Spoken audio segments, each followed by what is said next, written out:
నమస్తే. ప్రస్తుతం మనతో పాటు సీనియర్ జర్నలిస్ట్ జగదేవ్ ఉన్నారు. ఆయనతో మాట్లాడదాం. నమస్తే సార్. నమస్తే సార్, ఇప్పుడు కల్కి మూవీ రిలీజ్ అయ్యే తరుణంలో ఒక ఇష్యూ వినిపిస్తుంది. ఏంటంటే తమిళనాడులో మనకు అంత ఆదరణ ఉండదు.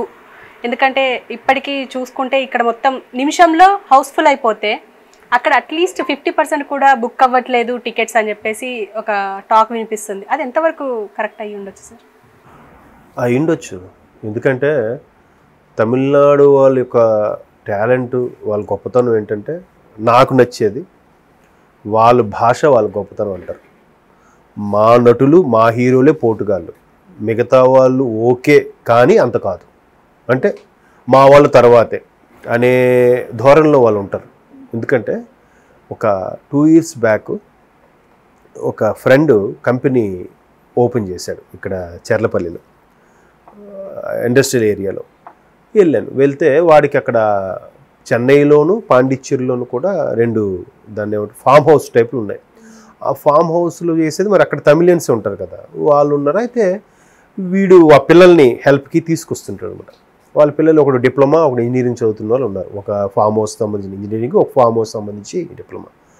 వాళ్ళకి ఇలాగే మామూలుగా మాట్లాడేది, మనకు తమిళ్ రాదు కదా, ఇంగ్లీష్లో ఏంటి అక్కడ తమిళ హీరో ఎవరు ఫేవరెట్ అంటే వాళ్ళు చెప్పారు. మరి తెలుగులో ఎవరంటే ఇష్టం అంటే తెలుగులో ఎవరు తెలియదు సార్ మాకు అని చెప్పారు. చదువుకుంటున్న కూడా జస్ట్ 2 years బ్యాక్, అంటే ఇది 24 కదా, 22, 23లో. అప్పటికి ఆ చిన్న అబ్బాయి ఏమన్నాడంటే, నాకు విజయ్ దేవరకొండ ఒకడు బాగా నచ్చుతాడు సార్, వాడు ఒక్కడే నాకు తెలుసు సార్ అన్నాడు. అంటే విజయ్ దేవరకొండ తెలియగలిగింది ప్రభాసు, మహేష్ బాబు వీళ్ళెవరు ఎందుకు తెలియరంటారు? తెలియకుండా ఉండదు కదా, తెలుస్తుంది కదా. విజయ్ దేవరకొండ అంటే విజయ్ దేవరకొండ తక్కువ చేసి మాట్లాడడం కదా నా ఉద్దేశం. వాళ్ళకన్నా సూపర్ స్టార్లు కదా ముందు వీళ్ళు, ఆయన ఒక్కడి వరకే తెలియడం ఏంటి అంటే ఎదుటి వాళ్ళ గొప్పతనాన్ని యాక్సెప్ట్ చేయలేరు వాళ్ళు. అది వాళ్ళ నైజం. మేబీ దానివల్ల కూడా వాళ్ళు పట్టు సాధిస్తున్నారేమో. మీరు ఎక్కడికైనా వెళ్ళండి, ఒక తమిళియన్ వెళ్ళాడంటే అక్కడ జెండా పాతాడు, ఆయన తమిళియన్ తెచ్చుకుంటాడు. ఒక కింద పనిచేసే తమిళియన్స్కి కూడా ఫస్ట్ ప్రయారిటీ వాడికే ప్రమోషన్లు, వాడికే ఇంక్రిమెంట్లు అవి రాస్తాడు, మిగతా వాళ్ళందరూ కూడా. అంత భాషాభిమానం ఉంటుంది తమిళియన్స్కి. మన తెలుగు వాళ్ళకి అది ఉండదు. మన ఎక్కడ ఎవరితోనే కలిసిపోతాం, ఎక్కడైనా రాజీకి వచ్చేస్తూ ఉంటాం, కాంప్రమైజ్ అయిపోతూ ఉంటాం. వాళ్ళలో ఒకరు అనిపించుకోవాలన్న తపన ఉంటుంది మనకి. అది మీకు సన్ ఆఫ్ సత్యమూర్తిలో రాజేంద్ర ప్రసాద్ ఒక డైలాగ్ ఉంటుంది, వాడికి ఏ వ్యసనాలు ఉన్నా పర్వాలేదమ్మా, కానీ వీటన్నిటికి మించిన ఒక పెద్ద వ్యసనం ఉంది. అదేంటంటే అందరితో మంచి అనిపించుకోవాలని వ్యసనం చూసావా, అటువంటి వాడిని ఎప్పుడు బాగుపరచలేమని అంటాడు. అలాగే తెలుగు వారికి అందరితో మంచి అనిపించుకోవాలని ఇది ఉంటుంది. అందుకే మనం బెంగళూరులో అంతమంది తెలుగు వాళ్ళు ఉన్నా, తమిళనాడులో అంతమంది తెలుగు వాళ్ళు ఉన్నా, రేపు అదేంటి తిరుచి, త్రివేంద్రం, శబరిమలకి సంబంధించి అంతమంది తెలుగు వాళ్ళు ఉన్నా మన వాళ్ళు కలిసిపోతాం తప్ప జెండాపాతి ఆధిపత్యం వహించే ధోరణి మన దగ్గర ఉండదు. సో తమిళనాడుకి అదేంటంటే ఇది ఉంటుంది. మోరోవర్ సినిమాల విషయంలో కూడా మా తమిళ సినిమాలే గ్రేటు, గొప్ప అనే ఫీలింగ్లో ఉంటారు. ఇప్పుడు అసలు సౌత్ సినిమాలని వరల్డ్ వైడ్లో కానీ ఇండియాలో కానీ ఒక షేక్ చేసిందంటే మాత్రం తెలుగు సినిమాలేగా కదా. ఎవరు చేశారు ఫస్ట్? ఆఫ్ కోర్స్ జక్కన్న గారి సినిమాలు కానీ, లేదంటే KGF, పుష్ప, RRR, ఇవన్నీ కూడా మనవి. ఎస్పెషల్ తెలుగు ఎక్కువ, తమిళ్ కన్నడ ఎవరు రాలేదు ఈ మధ్యకాలంలో వచ్చినా కూడా. మా కన్నడమే 2 వచ్చాయి, ఒకటి KGF, ఇంకోటి కాంతారా. తమిళనాడు నుంచి ఏమొచ్చాయి బ్లాక్ బాస్టర్ మూవీలు అంటే ఎవరు రాలే. జైలర్ వచ్చింది, బట్ రజనీకాంత్ రేంజ్కి అది ఓకే. బట్ మామూలుగా ఉండే సినిమాలు బ్లాక్ బాస్టర్ అంటే బాహుబలి, RRR, పుష్ప, కార్తికేయ 2 ఇట్లా ఆడే. సో వాళ్ళ నుంచి ఒక్క సినిమా కూడా ఈ పూర్తి స్థాయి విజయం అంటే లేదు. జైలర్ కూడా హిట్, రజనీకాంత్ స్టామినాకి, రజనీకాంత్ గారు ఆ ఏజ్కి తగ్గట్టుగా క్యారెక్టర్ ఓకే అనిపించింది, కానీ వీటంత ఇదిగా అది తెచ్చుకోలేదు కదా. మేబీ దానివల్ల వాళ్ళకి నచ్చక అట్లా వీళ్ళు ఎంతసేపు వీళ్ళ సినిమాలో మనం హైప్ చేయడం ఏంటి అనే ఫీలింగ్ ఉంటుంది కొంతమందికి. మన వాళ్ళు అలా కాదు, ఏదైనా బాగుంటే చాలు ఆదరిస్తాం. ఇప్పుడు మనకి తెలుగు ఇండస్ట్రీలో ఎవరైనా ఎప్పుడైనా వచ్చి యాక్ట్ చేయొచ్చు, వెళ్ళిపోవచ్చు.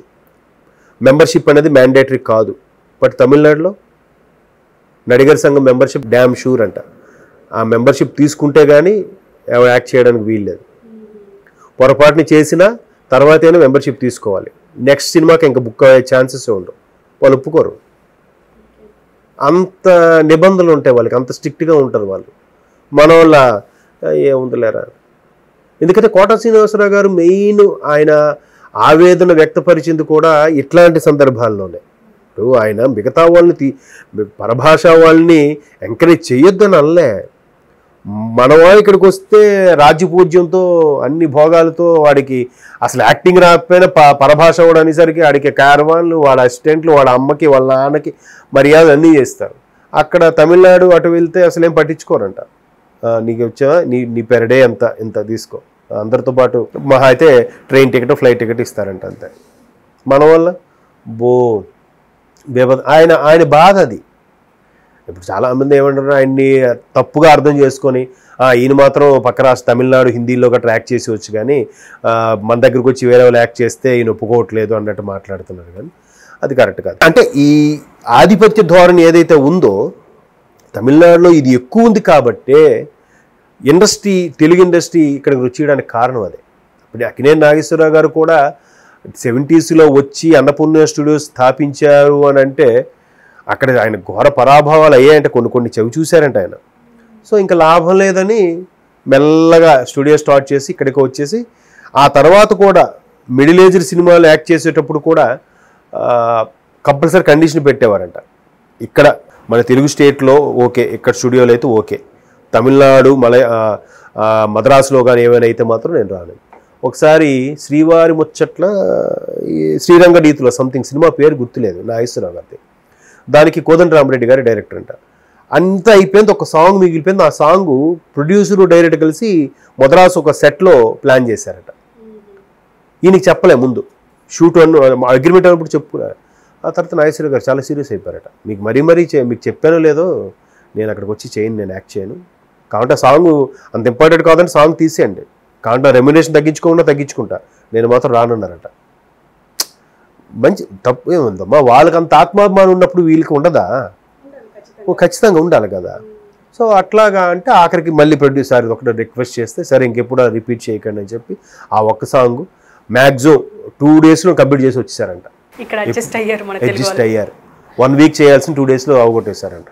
అంటే ఇట్లా తమిళ్ రుబాబు అనేది చాలా దగ్గరలో ఉంది. మీరు నార్త్లో కూడా వెళ్తే హైర్ అఫీషియల్ చూసుకున్న తమిళన్ ఉంటారు, వాళ్ళకి బాగా చేసుకుంటారు.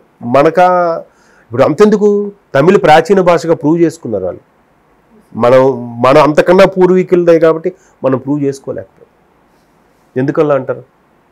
సో తమిళకి అదేంటంటే ఇది ఉంటుంది. మోరోవర్ సినిమాల విషయంలో కూడా మా తమిళ సినిమాలే గ్రేటు గొప్ప అనే ఫీలింగ్లో ఉంటారు.